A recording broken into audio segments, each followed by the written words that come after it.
श्री स्वामी समर्थ मैत्रिणींनो, आज म्हटलं गुरुवार आहे म्हटलं तर आज रेसिपी न करता आज महाराजांचं काहीतरी सेवा आपण दाखवावी म्हटलं, असा विचार करून मी हा व्हिडिओ बनवते.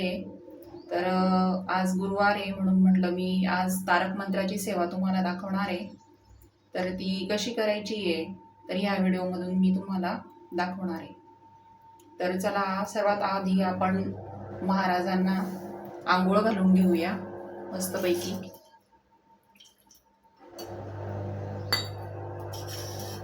तुमच्याकडे जर अत्तराचा फाया असेल तर त्याच्याने तुम्ही आंघोळ घालू शकता, किंवा कापूर आणि हळद दोघं मिक्स करून आपण ते उटणं बनवून महाराजांना लावून मस्त आंघोळ घालायची आणि त्याच्यानंतर आपण रुमालाने स्वच्छ पुसायचे.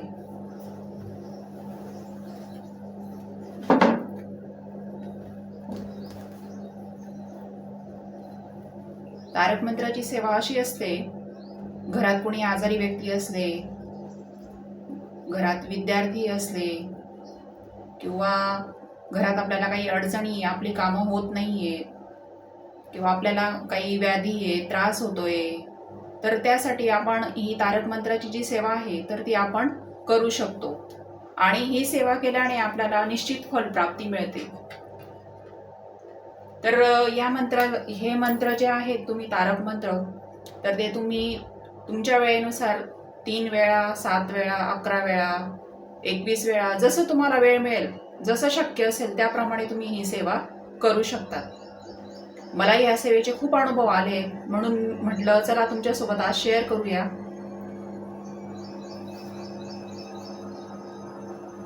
तर तुम्ही बघू शकता, आपण एक पाट घेतलंय, त्या पाटावर मी तांब्याची ताटली घेतली आहे आणि तिच्यावरती मी गळती लावली आहे आणि खाली आपल्या स्वामी महाराजांची मूर्ती ठेवली आहे. सर्वात आधी आपण स्वामी स्तवन म्हणून घेऊया. आणि स्वामी स्तवन जे आहे ते आपल्या नित्यसेवेच्या पुस्तकात आहे. हे नित्यसेवेचे पुस्तक तुम्हाला कुठेही मिळू शकते, म्हणजे ज्या ठिकाणी स्वामी समर्थ केंद्र आहे त्या ठिकाणी, किंवा दिंडोरीला मिळू शकतं. तर ते मी तुम्हाला दाखवते.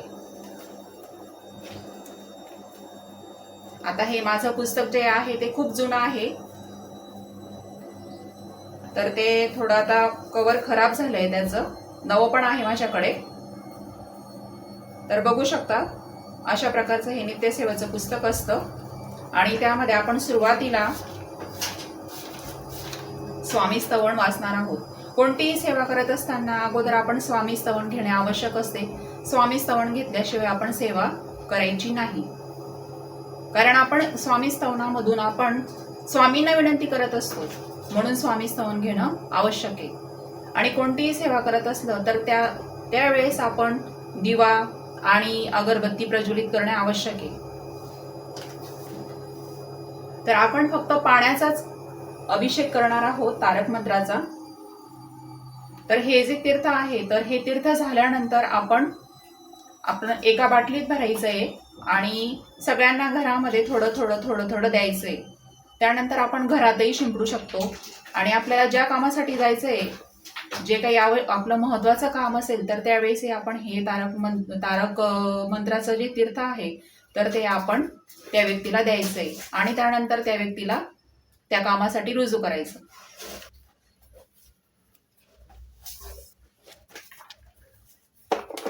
तर हे बघा, हे माझं जे नवीन आवृत्ती आहे नित्यसेवेची, तर ती मी तुम्हाला दाखवते.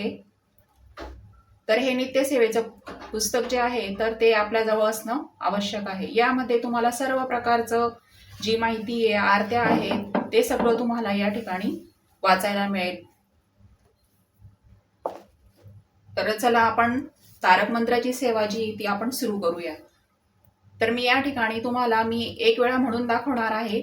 तर असंच तुम्ही 3 वेळा, जसं तुम्हाला वेळ असेल तर त्याप्रमाणे तुम्ही 3 वेळा, 5 वेळा, 7 वेळा, 11 वेळा, जेवढं जास्त आवर्तन आपण केलं तर त्याचं तेवढं आपल्याला फळ मिळत असतं. आणि ह्या सेवेचे मला खूप अनुभव आले आहेत. जसा वेळ मला मिळेल मी तसं तुमच्यासोबत शेअर करणार आहे. चला तर मग आपण स्तवनाला सुरुवात करूया.